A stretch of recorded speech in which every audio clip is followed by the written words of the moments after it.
more about it, which I'm excited to share with everybody. So without further ado, Gabrielle and Yuri, please come up.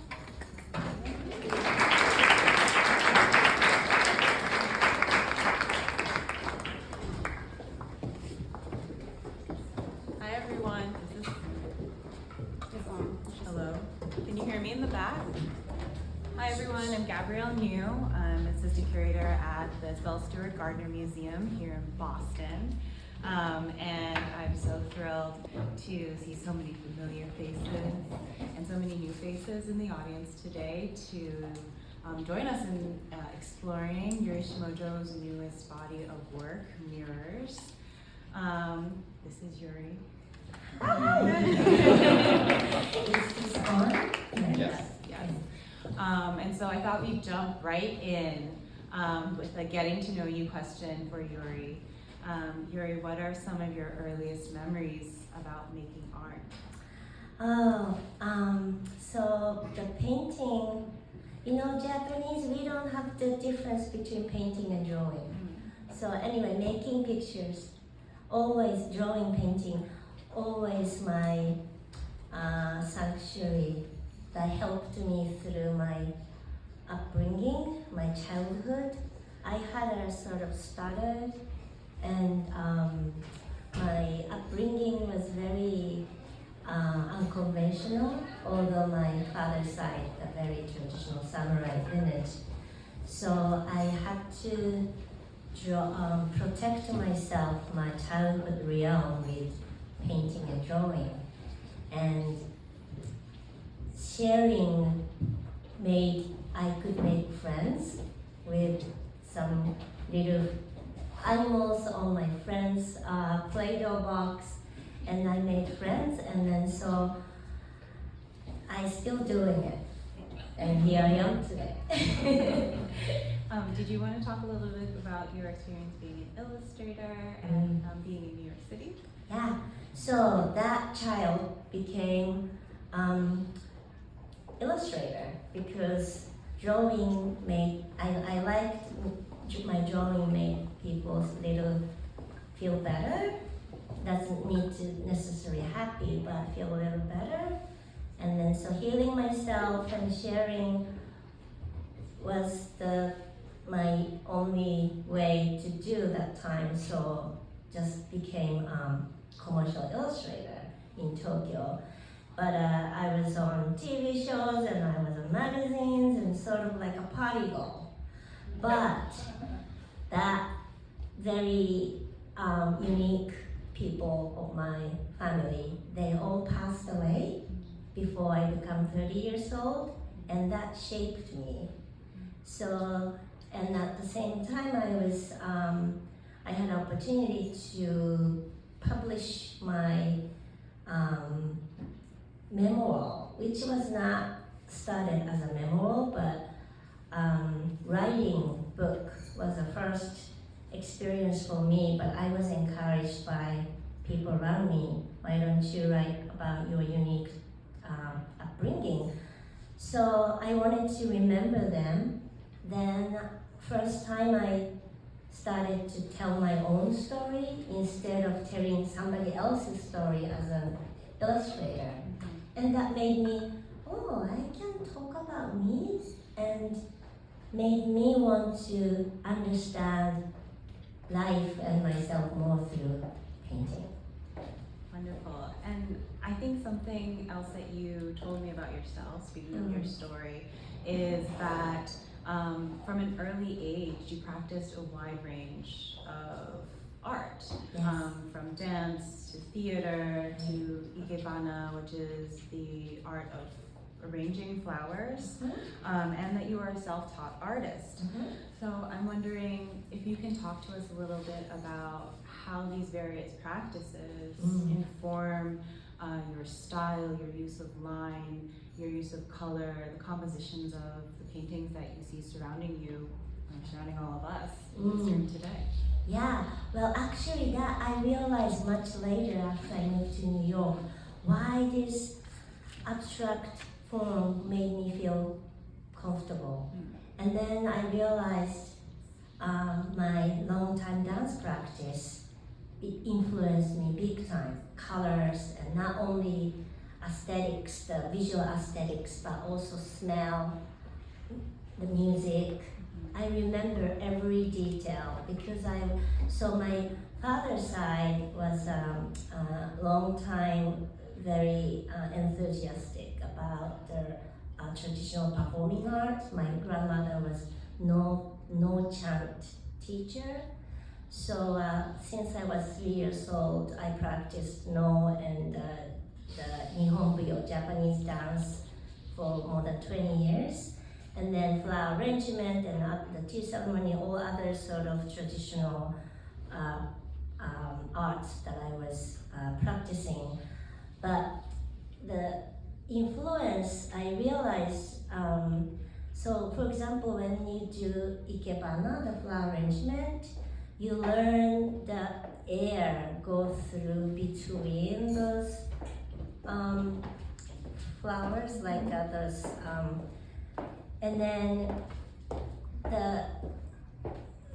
in Japanese aesthetics, we have lots of empty spaces. We call it negative space, but it's not negative, it's positive. I mean, I know I don't mean it, but it doesn't mean absence.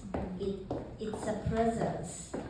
And then especially since my family passed away, I always wanted to connect with the other side too. So my communication with them was so drawing and painting was only my great way of tool to communicate invisible things. So the emptiness became sort of my portal, the void. So I guess that's my line, and then this some space in between and invisibility became big meaningful to me. And again, I realized the relationship from my dance background came much later. Yeah, I was really interested to hear you share that when I visited your studio, because as a student of, and someone who spends a lot of time thinking about historic East Asian painting, sort of the balance between painted and unpainted ground is very important. And like, I think that's something that definitely comes up in Yuri's paintings here, but obviously with more layers of meaning that are specific to Yuri and her practice and her life today. So speaking of your life today, as you mentioned, this is your second show at Praise Shadows. And my first opening, because I couldn't do opening. Yeah, your pandemic. Your first one? Wow, so many people. 3 years ago. Yes, 3.5 years ago. Memento Mori, which featured paintings about impermanence in response to the 2011 earthquake and tsunami in Japan. And you've said that these paintings were the first ones you made where you were finally able to digest the history of your family and their passing. And then right in 2021, your life changed again in ways that really informed this group of painting. And I was wondering if you'd like to talk to everyone a little bit about that. Sure. So I want to talk a little bit about the Memento Mori. So I was devastated when I heard the tsunami and earthquake and my country was disappearing. But then I heard the news that cherry blossom tree started to bloom from the debris. So it encouraged me, actually saved me, how the life is so strong to give them, rebirth themselves. So I made these 5 large circle paintings. It means like a life of circle of lives. And then that was, as you said, the first time I could digest about my family's death with my art practicing. And then so that I started to paint the cherry blossom petals one by one, like a monk counting these. And then I started to see them as each individuals who had to leave this realm become a spirit as with the loved one behind. So when you see the cherry blossom, it's a magnificent sort of, extravaganza, gorgeousness. But I love when the petals are falling, and when you see closely, each of them have a different shapes. And so when you think of this collective loss, I always thought about this, that each of them have the lives. So I always had this impermanence, and death was my big theme of my practice, as my family's death definitely shaped my life. But after the Memento Mori show, my dog Rudy here, he was my life companion for many years, 13 years that time. And then we were planning to go to Japan, and but Rudy was diagnosed maybe cancer.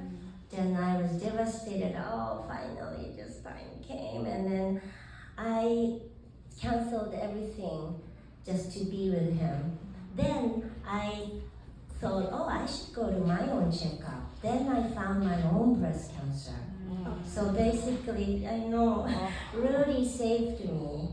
So from there, but fortunately, it was not terminal. It was early enough. So go to check up, everybody. So I didn't have any symptom, just it was really early. But I had to go through everything, chemo and radiation, because they found in my lymph node. So anyway, that was the first time that I felt about my own mortality. Death was always my theme, but the impermanence was always my theme. But this experience made me to, how can I go deeper about living? So then I became zero after that. How can I do my next show, next paintings? Then I had to go to Japan to reorganize my life, and then, so Rudy passed much longer than, he lived much longer than the vet's expectation, and they everybody said he's a miracle dog. But he passed away the day right before my last doctor's checkup, appointment. So, yeah, a lot happened. A lot happened, and yeah, it's a lot of life changes and a lot of events to deal with. And you mentioned feeling zero, feeling like very, very low. And was it around this time that you traveled to, like after Rudy's passing, you then moved to spend some time in Japan? Yes, so finally I went back there after COVID and my cancer treatment, and then I needed to also relive my life. And then to do that, I needed to also revisit my childhood, my life with my family. Sometimes I feel like, will they really exist? And then, so that's why here I made this a little, kind of looks like an altar of love, but this is not only my art materials that I use, but also some of my important things. And then, so things in Japan, we believe everything have the spirit. And then especially when I go through my family's things from my childhood, everything has a story. And then of course I have to give away, throw away, but that's when I actually thought about, maybe I can use my mother's kimono for scroll. That was the kind of the beginning. So you went back to Japan, you spent some time in Kyoto, and started Yeah. thinking about your past, and you also started painting. Mhm. And we have on the wall over here, to your right, our left, two of the first paintings that Yuri created while in Kyoto at this time. And I'd love to jump into this painting in the front that Yeah. we see here, titled Indra's Net. Mhm. And Yuri, maybe you can tell us first a little bit about the meaning of this painting or what we're looking at. Sure. So these two paintings I did when I went back to Kyoto. I mean, I'm originally from Tokyo, but I made my home to go back in Japan, in Kyoto. And then so in the mountain setting, it's beautiful, sort of wabi-sabi little cottage. And this is interesting. So actually that unbroken line, it's the really continuous one line, which is one of my series, my body of work. And it's reflected from my mountain environment, the greens. It's a very sacred place that mountain monks used to do the pilgrimage. And this one called Indra's Net, I was very inspired by this Hindu myth that the Indra's Net is about this, everybody have this jewel in ourselves, and when we connect, when we meet and then become friends, or when we have this exchange, we also exchange this jewel of ourselves too, and then become this sort of growing together. So this is, what fascinates me about the net is not really trapped. You have the space to actually leave or stay. You have a freedom to choose. And then so this one, I used one of this collaborator, the ink maker, Jason Logan. We talk about this ink and materials more later, but he gifted me this ink called fog gray, and then it looks gray, but when you paint it with the water and maybe the air, the color changes, like almost like a kaleidoscopic. And then so each of these dots are, so his ink gave me to tell the story about this reflection of each and then interconnectedness. That was the most important gift I was learned during my cancer treatment from my dearest friends. Some are here today. Oh, I want to cry. But anyway, really, this people's connection helped me, and I think the friendship and in this connection is the most important thing of life. So this is about that. Thank you for sharing this, the deep meaning behind this I painting always for you. cry. So let's talk a little more technically. Yes. So you mentioned that, so this is a painting on mulberry paper. Yes. With Kozo. Kozo, which is a very thin mulberry paper. And you mentioned that you use pigments, and something that's really special about this is that they are all water-based pigments applied with a brush onto the paper. And when you get a chance to look at the paintings closely later, you'll be able to see sort of the way that Yuri is really adept at controlling the ink, controlling the pigment to achieve all sorts of different effects. She mentioned sort of the kaleidoscopic effect of the fog gray in this painting. Were there any other sort of really interesting sort of technical aspects of this painting that you wanted to highlight? Yeah, well, actually, not only this painting, but all of this painting to do the mounting screw. So, this, like I said, this interconnectedness, it made me to really, I wanted to collaborate with other craftsmen and other crafts and professionals for this show. So this major thing is this collaboration with these pigment ink makers and the scroll masters. And then but to make scrolls, to make it mount as a scroll, I usually use this thicker mulberry papers, but I have to use much thinner papers because you have to roll it.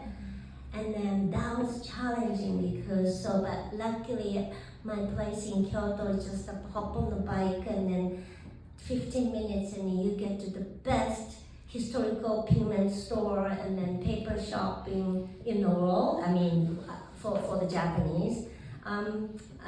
So I can actually toss this around with the people.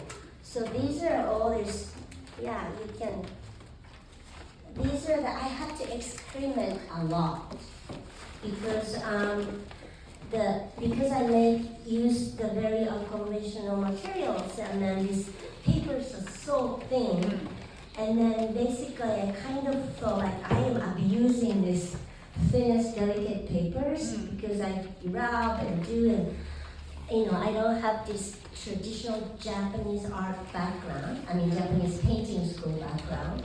So I tried all my, kind of crazy materials and did this, that, then make sure the ink won't be washed away to stay. But at the same time, how I like to blend the colors and then sort of this gradation. So I did so much back and forth between paper shop and scroll masters and pigments, and so these are my whole experimentations. The process. Great. So maybe since we're on the topic of pigments, we were going to move over to the painting So if to you're the sitting left. near there, do you mind just coming up? Do you want us to bring the microphones, or should we just I don't think we can. speak loudly? Speak loudly. Okay. Okay. So we're going to move, so everyone can turn their attention. Yeah. I don't want to do porn. Oh. Just leave it. Okay. So we're moving over here, everyone. I follow it. So we're going to use these two paintings, if everyone can see, to talk about a little bit about pigments and to talk a little bit about mounting. We mentioned that these are all water-based pigments. And something that's really exciting about this body of work is that Yuri is sort of combining historic materials and techniques with really innovative ones, especially innovative pigments. And so Yuri, would you like to jump in with this, Sure. his work on zen petals? Sure. So this is so when I was going through my cancer treatment, I was laying down on a radiation bed, and then so many people were trying to save my life with this a top test equipment, and then felt so grateful, but at the same time, in the world, this war going on, and that's when the Texas shooting happened, and then I was like, while my life is saved, this easily the life is diminished to no reason, and I went through the very strange survivor's guilt. I heard it's quite common for the cancer survivors, but means that what's the difference from my life and their life, and how my life could be worse, and then hope my life is worth to be saved, and then but how can I contribute for something good cause for the rest of my life, and then of course my tool is painting, the art, the drawing, but like I said, I became zero, so I didn't know how, and then yes, impermanence is always my theme, but then this,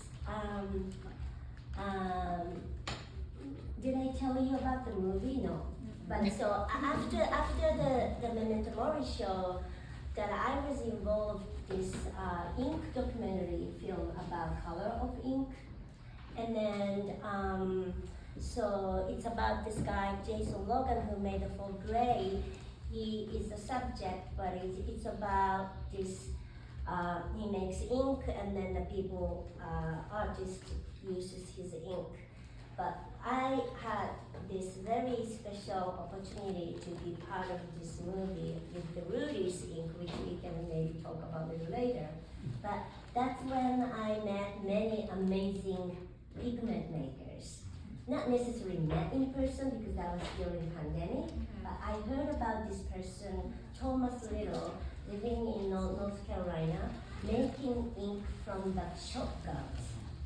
What, right? I mean, welcome to see this. Yes, that's the one of the ink that he's making as a product. But basically, he melts the shotguns and derive the iron oxide and then make this pigment. So I thought that I had to have his ink to paint the petals about this precious light. So this is about, so this black, this is sumi. The black is the sumi, which is the water-based Japanese. That one that I grind on the ink stone with the ink stick. And then every black also have a different shade too. And then the brown? Yeah, it's that brown and then a little bit of the, I wrapped a lot, this area is the gun. And then, as I said, it's like a very, I felt like, is this paper okay? Because I did lots of different experiments, but this finest paper is so delicate and elegant, but so strong. Wow. So that's also amazing metaphor. You don't need to be look like tough to be strong. Yeah.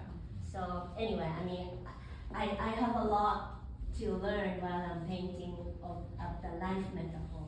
And the petals are gokun? Gofun, yes, that's they're the fox-looking package. It's the shell. Yeah, it's the powder from the shell. That's the very traditional Japanese pigment. Right. So you often see it used in historic paintings. And that's something that I really love about this composition. It sort of brings together the innovative pigment, the historic pigment, the new motif of the mirror that we need to talk about when you get into mirrors yet. Yeah. But also, we see the petals, right? Yeah. That you talked about, that was a motif that showed up in your last body of work. Exactly. So, yeah, the pigments. The other really interesting thing about this body of work that we kind of touched on a little bit, but haven't really delved into yet, but I think is a good connector between this work and the next one, is the fact that all of these are scrolls, hanging scrolls specifically. And so we mentioned that these paintings are done on very delicate paper, right? Very delicate mulberry paper. And so both historically and today, these mountings, which are like layers of paper and or paper backing. So some of them, right now you have this, right? So this is like 2 layers of paper. So once I did the painting on this paper, this is another paper called gampi, and then they do backing with the wheat paste and then water. So yeah, and then I try like a Sharpie, I try it with the pencil and then ballpoint pen, and make sure they are okay if acquired by the museum to stay for. But that's the whole thing about this scroll, because they were meant to be preserved for centuries. Right. And you actually partnered with a generations-old studio of like scroll mounting masters in Osaka Yes. to mount all of these works. And you very carefully selected either the paper or the silk Mm. that is used on the mountings around it. Mm. Very carefully selected. The Yeah, each of scroll them ends. has a different scroll, and for example, this is the kokutan, which is black tree in Japan, and this is the cowbone. That's the cashew lacquer. That's the agate quartz. Agate. Agate. Yes. Thank The you. hard stone. English is my second language. Yeah. I was really interested to hear about cashew lacquer. Yeah, I know, but But we can't get into that. we today. need another. Yeah. But, yeah. Lacquer from cashew. Yeah, that's the alternative that I guess is like a plus. I know it's like I'm so appreciate when we have the first studio visit. Yeah. Like Gabrielle was from this very, the rigid, this Eastern Asian, the art department. So she appreciate everything that I mentioned that I don't need to explain. Mm. And then like even the box. Oh, the yeah, box. we get box. Yeah. Yeah. They come in, Yeah, the even- scrolls have custom made boxes that are colonial wood, so they're sort of like anti-insect. And yeah. they prevent from the insect humidity because Japan is so humid, but even prevent from the fire. Yeah. So the centuries, I think I heard this is from 16th century. Just the box itself though is so Yeah. beautifully made. It's like the top is fitted perfectly, Like shields, no nails. No, I mean It's beautiful. they have this nail, but the wooden nails, like, yeah. And you inscribed with the date and the title of the work.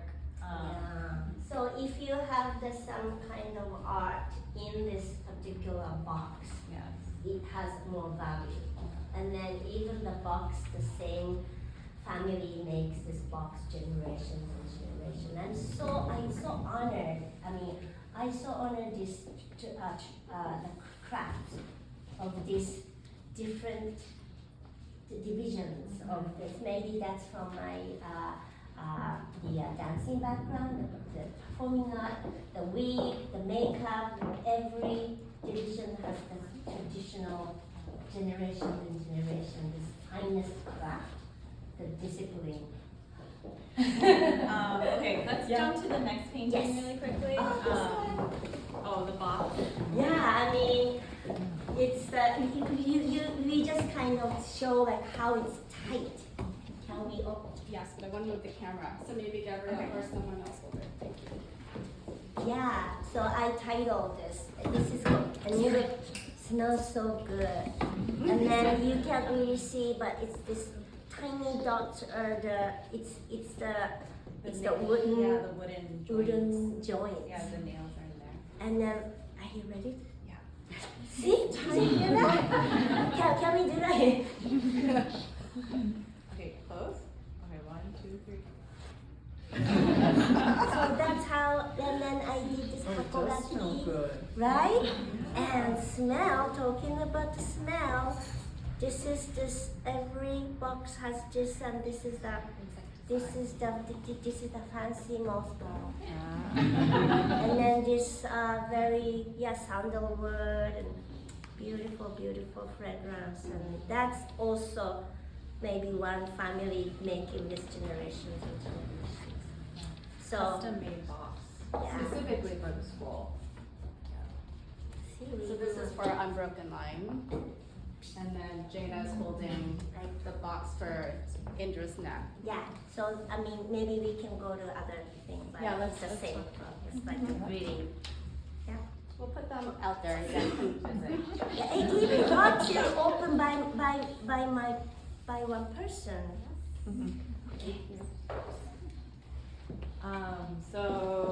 Phantom. Phantom, so this also, talking about the pigment. I used this, so other collaborator, Heidi Gustafsson, she makes pigment from the earth element. And then when we discussed what I can, so Thomas Little, the Gun Ink, and Jason Logan, he gave to me from this, like our like a life that or so many sort of emotions and feelings. So it's not like a ink of red or blue. It's a very specific mystery ink that he makes. But this Hailey Gustafson, she makes pigment from pigment from earth. Her specialized ochre. So when we discussed, so what can she make pigment for me for this body of work, for this show? Then we talked about maybe when I go back to Japan, I can collect some soil from my ancestors, the land, this Aizu, the samurai ancestors' land, to honor them. But then I felt something, it's not right. I didn't know why until recent.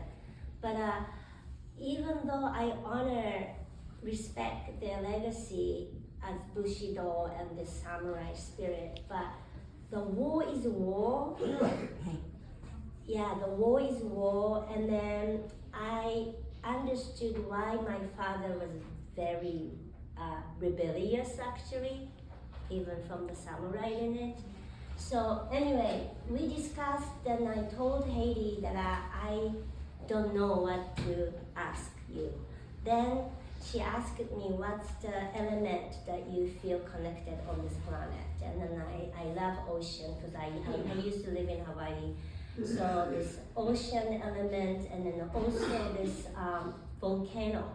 Maybe from Hawaii, maybe because of Japan. Then she said, oh Yuri, I have this perfect one for you. This is the volcanic ash, come from the prehistoric volcano erupted underneath of where the area Hawaii is now. So the many years ago, I'm sorry, I'm not good at numbers. Many years ago, this volcano erupted, and then the ash traveled across the Pacific Ocean and landed Mount Mazama, the very sacred mountain in the Washington state, and then formed this very old prehistoric rock. That's where Hailey collected this from. So it came from this powder that is on my altar. Then I mix with this gum arabic and then pigment, and then this is this little area, and then also this white little beige background is the bofun, the shell, and then this line, the unbroken line, is my same as this, the continuous line to long for. Nothing is permanent, but I long for the permanence. I long for the continuous relationship, the continuity. And then but you see some little sort of phantom looking sort of shadows, and that's I used this very special pigment from Jason Logan it's the mica. This mic is made of mica, and then this is the silver. So I used this mica ink in this area. So if you see some of my painting, you see this little iridescent effect. That's because of this pigment.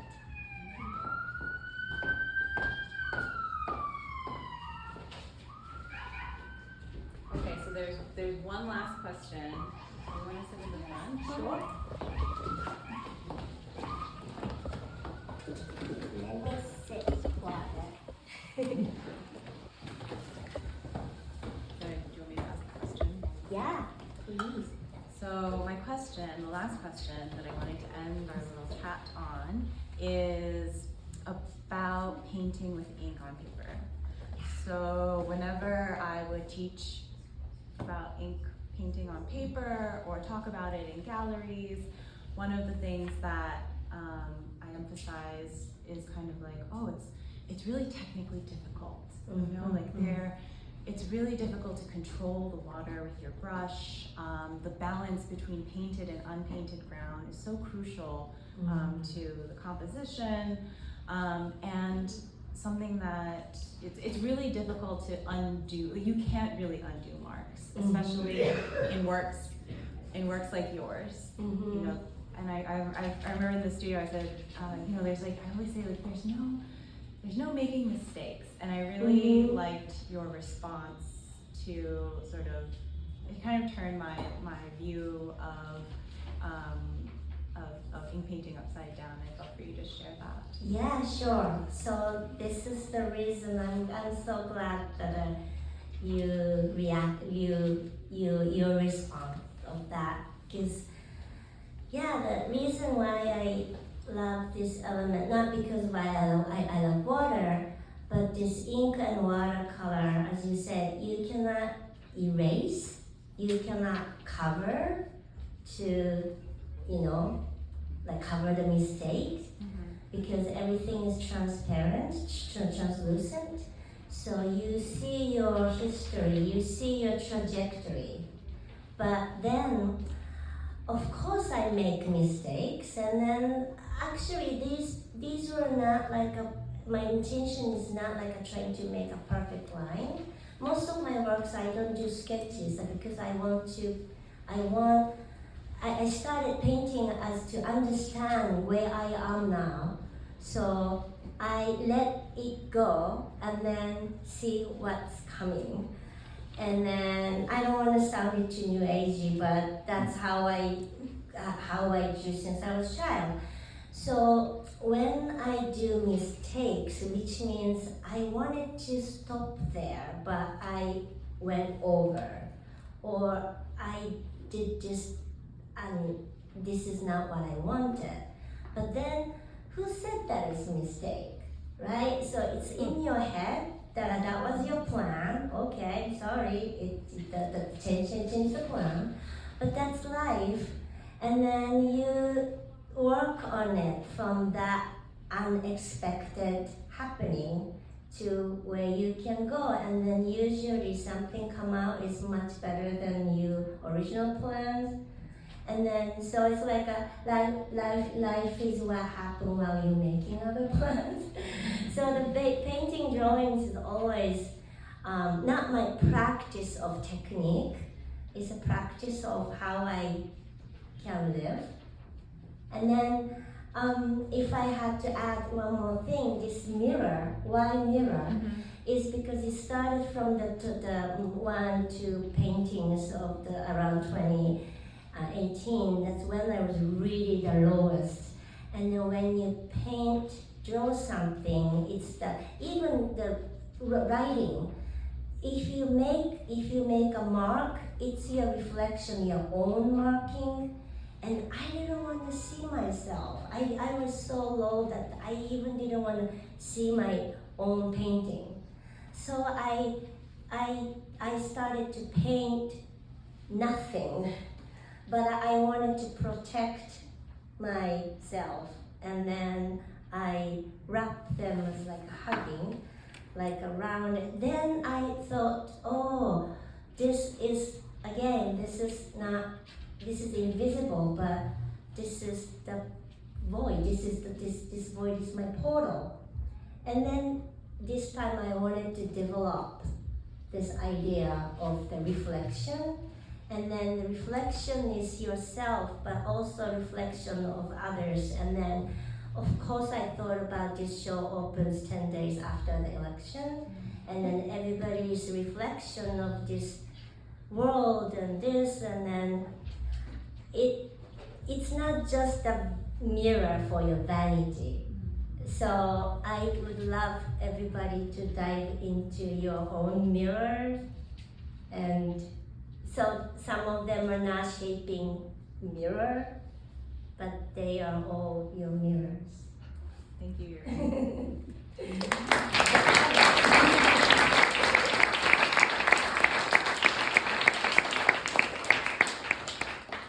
So we have about 12 minutes, or maybe 11 minutes if we hold it.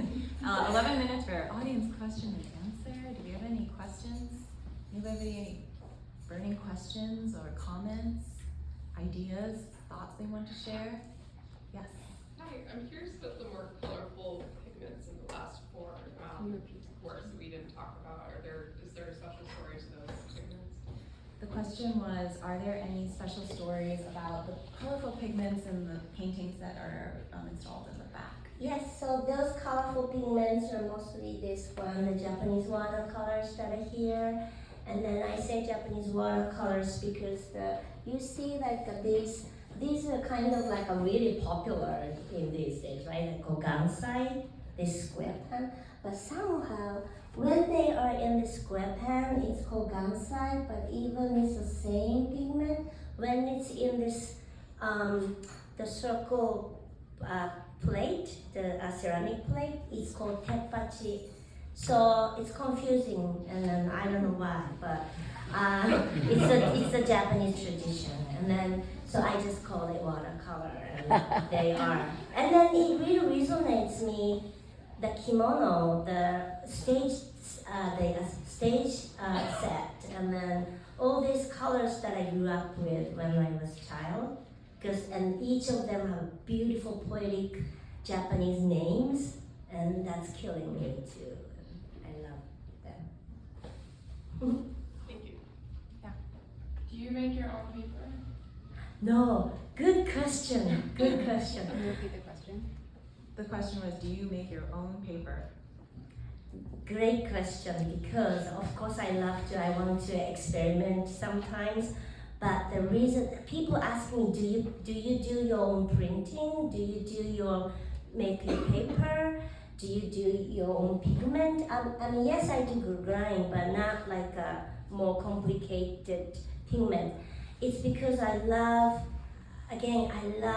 honoring those long experience, skilled craftsmanship, and then I love collaboration, and then many of my works, those people, crafts are not visible, not on the surface, as a visibility, but each has the story. Each has this long sort of, the philosophy, which I really respect. Time for one more, yes, in the back. Do you see yourself ever working figuratively or representatively? Good question. The question is, do you see yourself ever working figuratively or representatively? Thank you so much for that. So I used to do more figurative because I was illustrator, and then I need to explain things to make people to enjoy this orange juice is delicious, or this person's music. I had to translate how this music sound in visual way, right? So I was doing more all kinds of storytelling by my work. But then I got more what is life, where I come from, where they're going after death, and then all about these, like a forever questions, and also my emotional, like a quest is I cannot explain anything by painting, so that makes my art practice getting more and more abstract. So figurative to only line. So only the circle, and then now nothing is in my painting. And so yes, I used to, and then probably again one time I love to do the figurative again. But one kind of strange painting over there is that I painted some owls and spiders and weird figures, and then that's something a little bit, maybe it's so not abstract and a little bit too weird for this show, but I was like, no, when I write cards to my friends or something, I always do doodle some weird creatures, and that's me, and that's who I am. So I want that, I don't know, that's a little Yuri, but I want that little Yuri to join this show too. So even that's a very strange, surreal thing, but then made me realize, oh, it reminds me of the stage set, the work of art of the illusion that I grew up. So, yeah, thank you for the question.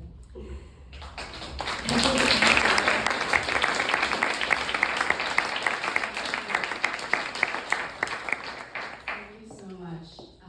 That was amazing. One more round of applause.